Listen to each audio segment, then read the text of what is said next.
ಮಾಡ್ತೀರಾ ಅಂತ ತಿಳಿಯುತ್ತೆ. ಜಮೀನನ್ನು ಅವ್ರ ಅಪ್ಪ ಮಾಡ್ಯಾನೇನ್ರಿ ದೇಶನಾಗ. ಅವ್ರಿಗೆ ಪಾಕಿಸ್ತಾನ ತವಾಗಿ ಹೊಡೆದು ಕೊಟ್ಟೈತಲ್ಲ. ನೆಹರು ಮಾಡಿದ ದೊಡ್ಡ ದೊಡ್ಡ ಅನಾಹುತ ಅಂದ್ರೆ ಈ ದೇಶನಾಗ ವಕಫ್ ಅನ್ನೋವಂಥದ್ದು ಒಂದು ಕರಾಳ ಒಂದು ಕಾನೂನು ತೊಗೊಂಡ್ಬಂದು ನಮ್ಮ ದೇಶದ 12 ಲಕ್ಷ ಎಕರೆಗಿಂತ ಹೆಚ್ಚು, ಕರ್ನಾಟಕದಲ್ಲಿ 56,000 ಎಕರೆಗಿಂತ ಹೆಚ್ಚು ಇವತ್ತು ಹಿಂದೂಗಳ ಜಮೀನುಗಳಲ್ಲಿಯೂ ಸಹ ವಕಫ್ ಅಂತೇಳಿ ಕೂರಿಸ್ತಾ ಇದ್ದಾರೆ.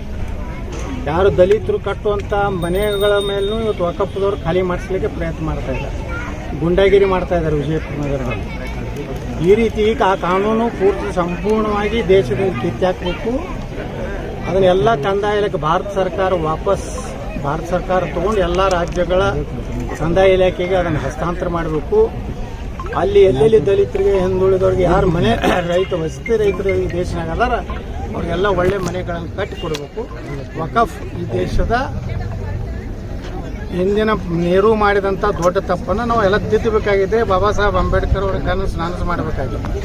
ಹಂಗೆ ಕಾಶ್ಮೀರ 370 ನಾವು ತೆಗೆದೀವಿ. ಅಯೋಧ್ಯ ರಾಮ ಮಂದಿರ ಕಟ್ಟಿದೀವಿ. ಸುಮಾರು 850 ವರ್ಷಗಳ ಹಿಂದೆ ಏನೊಂದು ದೊಡ್ಡ ನಳಂದ ವಿಶ್ವವಿದ್ಯಾಲಯ ಏನು ಮುಸ್ಲಿಂ ಒಬ್ಬ ರಾಜಪೂರ್ ಸಂಪೂರ್ಣ ನಾಶ ಮಾಡಿ ಅಲ್ಲಿ ಸುಮಾರು ತಿಂಗಳಾನುಗಟ್ಟಲೆ ಬೆಂಕಿಯಲ್ಲಿ ಎಷ್ಟೋ ಗ್ರಂಥಗಳು ಸುಟ್ಟೋದು.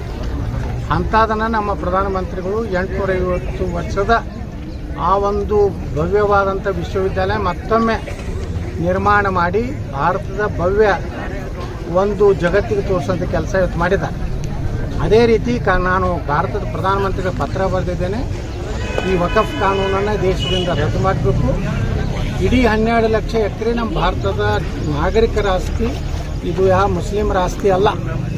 ಮುಸ್ಲಿಮರ ಆಸ್ತಿ ಗಾಂಧಿ ಮತ್ತು ನೆಹರು ಪಾಕಿಸ್ತಾನ ಅನ್ನುವಂಥ ಒಂದು ಕರಾಳ ದೇಶವನ್ನು ಮಾಡಿ ಕೊಟ್ಟಿದ್ದಾರೆ.